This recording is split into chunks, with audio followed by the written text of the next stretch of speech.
बाजारों के लिए देख रहे हैं कि काफ़ी अच्छे संकेत इस वक्त देखने को मिल रहे हैं। कल भी हमने देखा था कि एक रिकवरी आई थी, हालांकि क्लोजिंग निचले स्तरों पर हुई, लेकिन एक रिकवरी का माहौल था निफ्टी और बैंक निफ्टी में।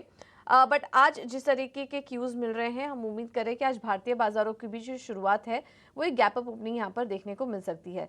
एक बार एफआईआईज और डीआईएस के भी डेटा समझ लेते हैं, उसके बाद हम देखेंगे कि आज भारतीय बाजारों में क्या करें। एफआईआईज की कैश मार्केट में बिकवाली हुई 3,531 करोड़ की, लेकिन डीआईआईज ने कैश मार्केट में 3,357 करोड़ की खरीदारी की है। इंडेक्स फ्यूचर में 2,000 करोड़ की बिकवाली का आंकड़ा है, लेकिन ऑप्शंस में देखेंगे तो यहां पर 46,490 करोड़ के आसपास की खरीदारी हुई है एफआईआईज की तरफ से। तो ये है आज के आंकड़े, लेकिन अब चलिए समझ लेते हैं कि आज बैंक निफ्टी और निफ्टी की ओपनिंग कैसी हो सकती है, क्योंकि कल तो हमने देखा था कि दिन के निचले स्तर पर जाकर भारतीय बाजार बंद हुए थे। हमारे साथ डिम्पी कालरा जुड़ चुके हैं फोन लाइन पर। Dimpy, good morning. बताइए आज कैसी शुरुआत देख रहे हैं निफ्टी और बैंक निफ्टी की, और ट्रेड कैसे लें? देखिए पूजा, मार्केट्स में पिछले 2-4 दिन से जो मार्केट का प्रेशर है वो आपको विजिबल हो रहा होगा। और कल भी ऐसा नहीं था, आपको गैप नहीं मिला। करीब 250 पॉइंट हम तेज हुए, बैंक निफ्टी करीब 400 पॉइंट तेज था, लेकिन बंद हुए 400 पॉइंट नीचे। जब एक दिन में 42% रिस्क बढ़ता है ना, तो इसका मतलब कुछ ना कुछ तो है मार्केट के अंदर। ही तो 17 साल में क्या ऐसे कोई इवेंट ही नहीं हुए थे जिसमें रिस्क को बढ़ना पड़ जाए। तो ये बात तो जग जाहिर है कि कुछ ना कुछ तो ऐसा है जो मार्केट के अंदर हो रहा है, और इससे सारे मार्केट रिएक्टेड करते हैं। जापान के बाजार को इंडियन के मार्केट से क्या लेने देना, लेकिन फिर उसने प्रेशर दिया, यूएस ने दिया, यूरोपियन मार्केट ने दिया। तो कुछ ना कुछ तो ऐसा है ही सिस्टम के अंदर कि जहाँ पर आके रिएक्शन आपको पॉजिटिव पर मिल रहा है। ये क्या एक दिन में खत्म हो जाएगा, इसके चांसेस थोड़े कम है। कल भी हमने आपसे कहा था कि कल जो भी रिकवरी आपको आ रही है उस पर ट्रस्ट ना करें। लेकिन दो चीजें बड़ी इंपॉर्टेंट है, आपको बहुत ही क्लोजली वॉच करना होगा। और आज का दिन एक्चुअली मैं बोलूंगा उसको थोड़ा रियल टेस्ट जैसा है। 24,000 के लेवल के आसपास है। हम कल भी 24,000 के लेवल के आसपास जाके बंद हुए हैं, और हमने प्रीवियस डे भी 24,000 के आसपास जाके बंद हुए हैं। एक लेवल का फॉल तो आ गया, लेकिन ये फॉल भी एक्सटेंड नहीं कर रहा। अब एक लेवल का फॉल आ गया, लेकिन रिकवरी भी नहीं आ रही। तो दोनों ही पॉइंट अपनी अपनी जगह पर खड़े हैं, और मैं बोलूंगा इसमें एक मेजर मेजर टक्कर चल रहा है बुल्स वर्सेस बियर्स का। बुल्स को ये प्रूव करना है कि 24,000 हमारा स्ट्रॉन्ग स्ट्रॉन्ग बेस है, जिसको हम आपको किसी भी तरह से काउंटर या कैप्चर नहीं करने देंगे, और यहीं से हम पुल बैक देंगे। बियर्स का ये कहना है कि एक बार इसको हमने तोड़ दिया तो 700 पॉइंट का रास्ता और खुल जाएगा, फिर आप सीधा 23,400-300 पे आके रुकोगे। इसलिए बियर्स भी पूरी तरह से प्रेशर बनाए होंगे। तो बुल्स और बियर्स फाइट आपको आज फिजिकली फिर से देखने को मिलेगी।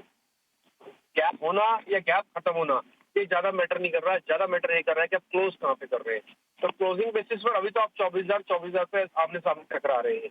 देखते हैं अभी और क्या होता है। दूसरा पॉइंट, बैंक निफ्टी पे आ जाइए। बैंक निफ्टी के अंदर भी अगर आप देखेंगे तो कल हमने 51,000 के लेवल को भी ब्रेक कर दिया। 50,000 माफ कीजिए, 50,000 के लेवल को भी ब्रेक कर दिया, और उसके नीचे क्लोज भी किया है। ऑलरेडी बैंक निफ्टी ज्यादा पिटा हुआ है। मैंने आपको पहले बताया था कि बैंक निफ्टी का 2,000 पॉइंट नीचे था जब निफ्टी ने अपना ऑल टाइम हाई लगाया था। तो डाइवर्जेंस ऑलरेडी था। लेकिन ग्लोबल मार्केट में जब आप कोई भी मंदी की आशंका या इस तरह की कोई भी बात बोलते हैं, तो सबसे पहले उस पर फाइनेंशियल से भी असर आता है।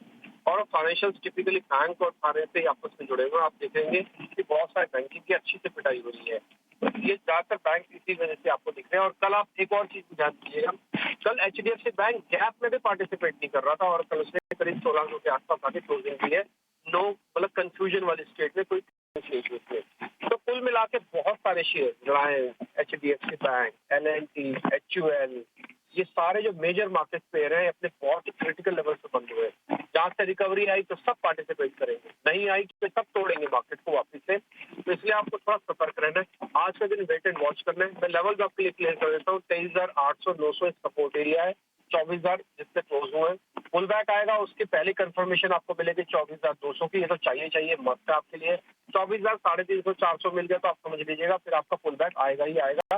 वो ऑलमोस्ट कंप्लीट, ऑलमोस्ट फिक्स हो जाएगा। उसके बाद आपको 100% पुल बैक मिल सकता है। दूसरा पॉइंट, नीचे जाएंगे 23,900-800 रेंज तोड़ते ही कम से कम 500 पॉइंट और टूटेगा निफ्टी। तो भी सावधान, वॉल्यूम कम रखें। बैंक निफ्टी पर जाते हैं 50,000, 50,200-300 पार होते ही वापस से पुल बैक के चांसेस बनेंगे। जब तक 50,000, 50,200-300 के लेवल की क्लोजिंग नहीं मिलती, पुल बैक के चांसेस नहीं है। हो सकता है बाजार थोड़ा और भी ड्रैग कर जाए, बट उसकी प्रोबेबिलिटी मेरे को थोड़ा कम लगती है। मेरे को लगता है थोड़ा फायदा हो सकता है। ध्यान रखिएगा, आज बुधवार का दिन है, वो आज टिपिकली बैंक निफ्टी की वीक की एक्सपायरी है। बैंक निफ्टी थोड़ा ज्यादा टूटा हुआ है, तो इंट्राडे शेकिंग हो सकती है। उसके लिए ऑप्शन ट्रेडर वाले थोड़ा सावधान रहे। जो भी काम करें सिर्फ इंट्राडे ही करें। इस इसके अलावा मार्केट के अंदर ऐसा सच कोई बड़ी न्यूज या कोई बड़ा खबर या कोई बड़ा अर्निंग मार्केट पे इम्पैक्ट डालेगी, ऐसा कुछ देखने का। बिल्कुल। बहुत बहुत शुक्रिया डिम्पी आपका ये पूरा एनालिसिस करने के लिए। तो बाजार को आज भी थोड़ा वेट एंड वॉच पे ही रखिए, क्योंकि शुरुआत हो सकता है अच्छी हो, लेकिन उसके बाद बाजार को एक डायरेक्शन अपना तय करने दे, क्योंकि आज बैंक निफ्टी की वीकली एक्सपायरी भी है, तो उस लिहाज से भी। और बैंक निफ्टी ऑलरेडी काफ़ी कमज़ोर है, 50,000 के नीचे ऑलरेडी आ चुका है। कुछ लेवल्स आपको बता दिए, उनका ध्यान रखिए। और ऑप्शन ट्रेडर्स इंट्राडे ही कारोबार करें, अभी भी थोड़ा समय दीजिए मार्केट को सेटल डाउन हो जाने के लिए। हालांकि फिलहाल हम देख रहे हैं कि एशियाई बाजारों में तो काफ़ी अच्छी तेज़ी आई है। येन भी थोड़ा ऑफ हुआ है डॉलर के सामने, जब ये कमेंट्री आना शुरू हुई बैंक ऑफ जापान के डिप्टी गवर्नर की तरफ से। तो इस वक्त का जो बड़ा हाईलाइट है वो यही है। और उसके बाद ही हम देख रहे हैं कि एशियाई बाजारों ने एक तेज़ी पकड़ी है। येन का भी जो अपडेट हम ले रहे हैं वहाँ पर भी थोड़ी नरमी आई है। तो हो सकता है गैप अप ओपनिंग मिले, लेकिन थोड़ा संभल के अभी भी कारोबार करने की सलाह आपको बाजार में। आगे बढ़ते हैं और हमारे साथ बाजार पर रणनीति देने के लिए एंजल वन से देवांग शाह मौजूद हैं। Devang ji, thank you so much ET Now Swadesh को समय देने के लिए। आपसे भी समझना चाहिए सर, क्या व्यू बन रहा है आपका निफ्टी और बैंक निफ्टी की चार्ट पर, और किन शेयरों में ट्रेड करें? Very good morning. हम देख रहे हैं पास्ट फ्यू डेज में काफी वॉलेटाइल देखने मिला है मार्केट, आगे भी हमें इस तरीके की वॉलेटिलिटी देखने मिल सकती है। तो ट्रेडर्स को सजेशन रहेगा कि स्टॉक स्पेसिफिक अप्रोच रखें। जहां तक निफ्टी के लेवल्स की बात करें, निफ्टी फ्यूचर का नाउ सपोर्ट बन रहा है और 23,900 एंड रेजिस्टेंस है 24,300। तो हमें लगता है कि ये दायरे में देखने मिल सकता है, बट जैसे मैंने कहा कि ओवरऑल वॉलेटिलिटी काफी देखने मिल सकती है मार्केट में। स्टॉक स्पेसिफिक बात करें तो फर्स्ट स्टॉक यहाँ रहेगा एचयूएल। एचयूएल में ओवरऑल चार्ट स्ट्रक्चर देख काफी अच्छा एक पैटर्न बना है डेली चार्ट पे। हमें लगता है इसमें अपसाइड देखने मिल सकता है। स्टॉप लॉस रखना है 2698, टारगेट है 2840।